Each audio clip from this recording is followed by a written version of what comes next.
Apysakų romanų autorius kovo 11-osios akto signataras Romas Gudaitis po 15 metų pertraukos išleido naują romaną Invazija į Prahą ir širdis. Kūrinyje atsiskleidžia praėjusio amžiaus 7-ojo dešimtmečio studentų gyvenimo marga visuma. Žmogus negali pasirinkti savo vaikystės ir jaunystės. Tai mano kartos jaunystė tai pokario metai, o mūsų jaunystė tai yra 60-metis.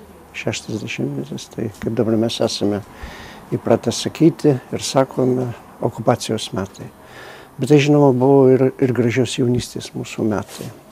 Ir šiame romane atgimsta tos jaunystės akimirkos, tai yra autoriaus mėginimas atkurti tą savo jaunystę.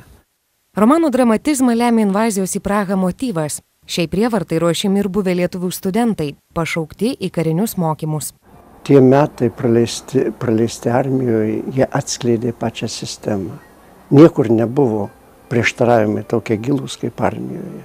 Ten jie buvo tiesiog hiperbolizuoti ir įgydavo tokią formą. Ir ten tikrai pajausdavai, kad ta sistema žlunga. Romane yra scena, kur kareiviai kalba apie savo tautų genocidą. Ir kalba skaudžiai. Ir kiekvienos tos tautos, kuriai priklauso tas ar kitas kareivis, genocidas yra pats skaudžiausias. Kaip galiu atskleisti paslaptį, kaip gimė šita scena. Aš prisimenu vieną tuometinį daugianacionalinį rašytojų susitikimą. Ir ten vyko, ta oficialiai tokia dalis susitikimo.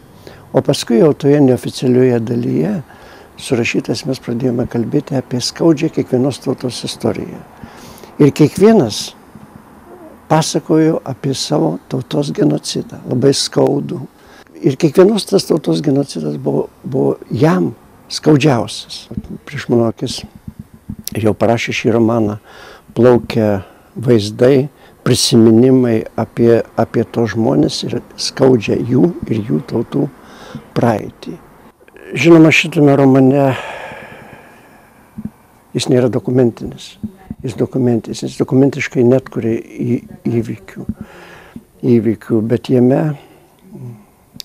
to meto nuotaikos, personažai, tai mano sutikti, ar žmonės, kurie turi mano sutiktų bendramžių bruožų. Rašiau šį romaną daugybę metų.